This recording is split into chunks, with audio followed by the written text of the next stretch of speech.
Welcome to the day edition of Insta Chat with the Journalist. My name is Andile, the journalist, and yeah, my guest today is a beautiful lady called Adrienne Foo, and yeah, so we were supposed to have this interview last night, but due to ESCOM and load shedding, you know how they're like, you know how it's like to live in the south, or we couldn't do the interview, but yeah, we had to postpone the interview for today. So yeah, man, look, I'm excited about this interview. That we have ladies in the house, it's normally just gents talking gent stuff. So today we have a lady in the house. Her name is Adrienne, and I can't wait to chat to her. I hope I'm getting her name right, Adrienne Foo. Hello. Hi, how are you? I'm awesome, man. I'm awesome, Wena. Ngiyaphila. Look, we were supposed to do this yesterday, but due to load shedding and stuff, it couldn't happen. Yeah. And but yeah, I was like, you know what? Let's just get it done. It has to be done. It has to be done. So thank you so much for making time for us to just, continue with the chat. I have a couple of questions for you, right? Mm-hmm. Number one question: has anybody ever told you that you really, really look like Sandra Bullock? Yes, I've heard it. I have heard that before. I have. Do you agree?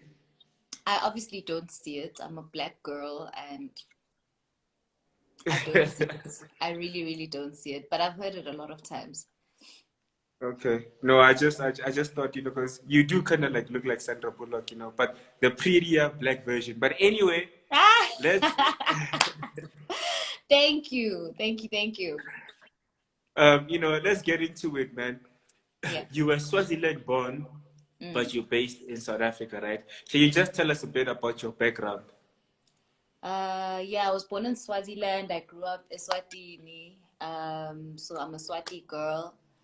I moved to, my mom is South African. She was Mm-hmm. just married in Swaziland. We moved here when I was in high school, and I've pretty much been in Pretoria ever since I think I was 15. Yeah, ever since I Mm-hmm. was 15. Musically, I've always been that child who's in a choir, esondweni, at school, if there's a play, I'm involved, I was always that child. Wow. And that's dope because, I can tell that, for an artist who's obviously on the come up, you take your brand like very seriously. I mean, your website, like it's up there with like, the quality of like your Beyonce's and all that. So, what does, branding mean to you as an artist? I think for me, it's just you really need to carry yourself in the way that, essentially, carry yourself in the way that you would carry yourself if you were already where you're going. Um, Mm, so, to carry myself as if I'm not aiming for that would take away from what it is that I'm trying. So mm, that's mm. my thinking on it. Mm, mm. And props to you, because the brand looks clean, Thank and yeah, it's very, very, very dope. So and I know a lot of people really appreciate that as well. So let's get into the music. Your style is R&B. Your personal style is R&B, soulful stuff. But for some reason, the producers, I guess, and the DJs are always on your DMs, requesting features. And you've got a couple of, dance music songs out there, which are obviously Amapiano. So tell me about, Zitembe, which is like your single. It's your standalone single. Like, what inspired that? um I actually just wrote that on a day where I was just in the house, and when I wrote it, I sent it to a friend of mine, and he just liked it, and so I just thought, let me drop it because I actually don't have a song Yamapiano on my own. I mean, it was never really my intention to be a vocalist Yamapiano. Um, Mm, but I am quite versatile. I am quite versatile, so I'm not closed off to trying out new genres. I did start off in R&B, But mangicala nge-R&B, that was because that's what I listened to on a daily. So I was just nami starting with what I knew at the time. But no, I mean, nothing really to it. Just something I wrote at the back of the house, chilling by myself. No big story about it. Yeah. So you say you were never really planning on getting into amapiano. So Oh. moving forward with your projects, you know, with your individual projects now, would you consider an amapiano or a dance project? There's a few projects that I'm working on. Some are going to be amapiano, some are going to be different genres, just depending on, you know, it's very difficult when you are versatile sometimes to create a project that actually syncs together, because on one end I can create an amapiano song, on the other I can make an R&B song, and you know, trying to create a body of work that melts together really well can be challenging. Which I think has been one of my challenges. But yes, you will be receiving, I think, different genre projects, if I put it like. Mm, mm.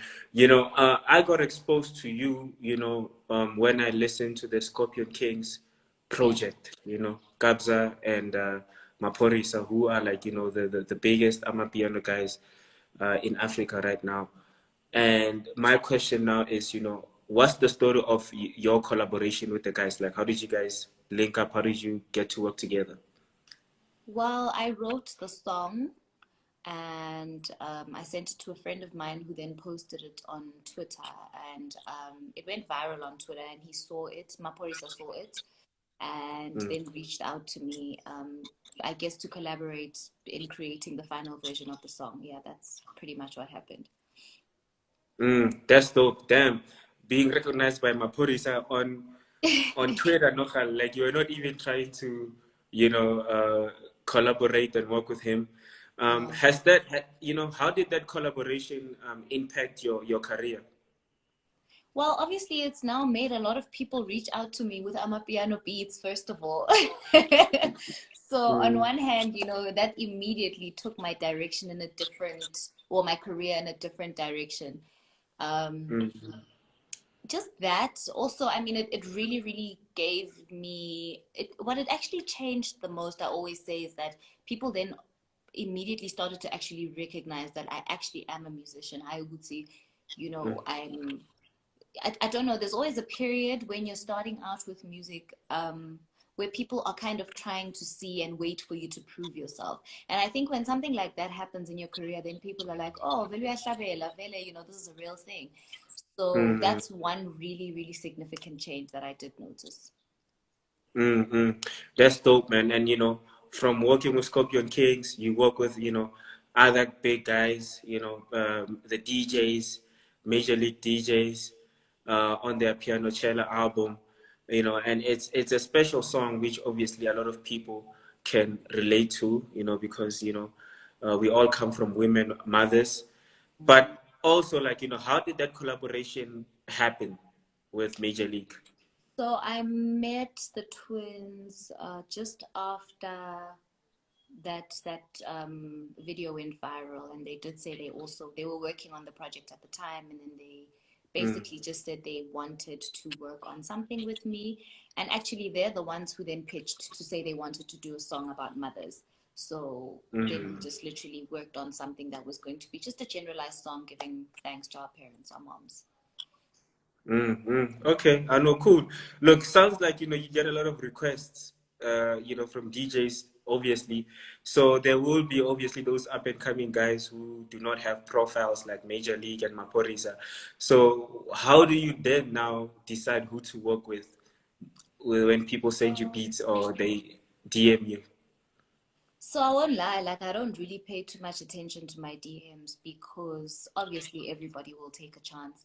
Um, but you know, now and again, I will bump into something that, you know, a lot of my friends will send me stuff, for example, and say, hey, this guy made this really, really dope beat, and he'd actually like for you to do something on it. Are you interested? You know, and then in those instances, you know, then I pay attention to it. But to be very honest, it's very difficult to pay attention to every single DM and listen to every single beat that everyone sends you, because you can imagine everybody that wants something just comes and asks. So I mean, I'm trying to build my own my own catalog, my own brand. You know, it's not like I'm where I want to be either. So, you know, it's difficult, and I guess sometimes people can think Ukuthi you're being away, but genuinely, Nami, I'm building a brand, and if there's something in it for me, I will do it. And something in it for me can either be that the brand is big enough for me to work with, or it can be that you are very, very talented and I love what you're doing and I'd love to work with you. It's not necessarily always about who you are.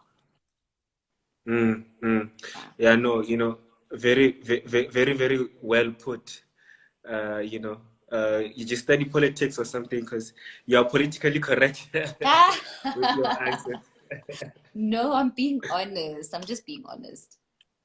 Okay, so obviously you're obviously working on your brand and working on making sure that your own profile is out there. You just don't want to be like that artist that's always featured. So now my question now is it's 2021, it's March, we are on level 1. What are your projections for your brand for the year 2021? This year for me, to be very honest, is just a year of building. You know, I think I've done, last year was very complicated with the lockdown and so on, and I think I was very limited in the amount of things I could do, you know. But Mm, I think mm, this year I was actually just thinking, you know, I could continue and drop singles, but I'm actually not so interested in that right now. So there will be mm, music dropping, but I think more than anything, I think I want to dedicate this year to doing a lot of groundwork, to doing a lot of mm, to actually putting together projects, figuring myself out, and just put out a body of work that actually defines who I am and who this brand is becoming. So it's not anything more than just really laying down the foundation of who this brand is. Okay. I've asked you a lot about producers and beat makers. We see like obviously there's like a handful of I don't want to put you in a box and call you like an amapiano vocalist, but we see like there are those ladies there like Shasha and people like Amifagu and so forth. Would you consider working with other female vocalists, and if so, who's your ideal feature? Absolutely. I've always been a very, very, very big fan of Shakana. Mm, I think that is someone who I don't know if we could work together really well, obviously, but you know, that's someone I really, really have always loved to listen to, and so I think doing something with someone like that would really be an honor.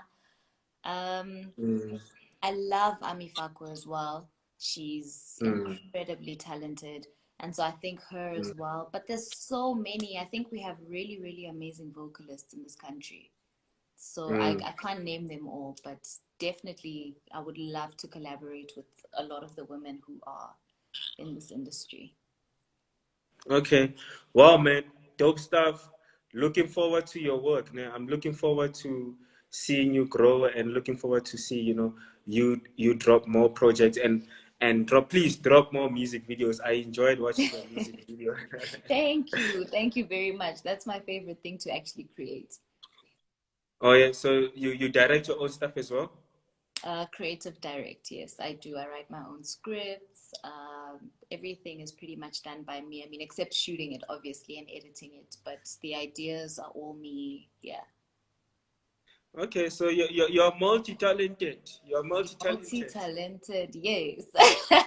Okay. Are you doing other stuff besides music, or is music your core focus? So I do other stuff besides music. I'm studying something at the moment, you know, Mm, I'm trying to get into business, you know, obviously getting my feet mm. into it, but I did study business in school. I am a graduate in business. And so like, you know, there's that side of me, but it's got nothing to do with the music. So Yeah, if anything we can take away from the lockdown is that you need to have a backup plan, because if another virus comes, hey, it's gonna be tough for artists now. So, it's tough. I mean, I don't know about saying backup plan, but I think we need to have alternative ways of working that are actually that will help us to survive in times like this. You know, I don't like to say backup plan because it always insinuates that there's something wrong with just being a musician. You know, I don't like that because, Mm. you know, then it kind of really supports the idea that being a musician is not enough, and that's not true. You know what? I can't argue with you there. I agree with you. So I know I know exactly what you mean. Look, man, is there anything that you want to put out there that I might have missed? Any information that you want to put out there to my followers? Well, nothing much. My latest song, We're Now with Musa Keys, is in my bio. Get on top of it. It's on all social platforms. Follow me, Adrienne_Foo on Twitter, Adrienne Foo Official on Facebook, Adrienne_Foo on Instagram. Yeah, and yeah, the stuff that you did with Musa Keys, you guys recorded some videos, right? That you put on your social media. Is that like, were you shooting a music video or was it just promo stuff? We don't shoot a video. I think we were just shooting when we were recording. If I remember, yeah, we were just shooting while we were recording. It was just a promo video. Oh, okay, okay, Yeah. interesting stuff. Well, I thought it looked dope anyway. So yeah, man. Okay, Thank Adrienne you. Foo. I was calling you Adrienne Foo. Foo, Adrienne Foo. Thank you so much for your time, ne? Thank you so much for having me. Okay, ne. Sharp, sharp. That's sharp. Bye. Bye.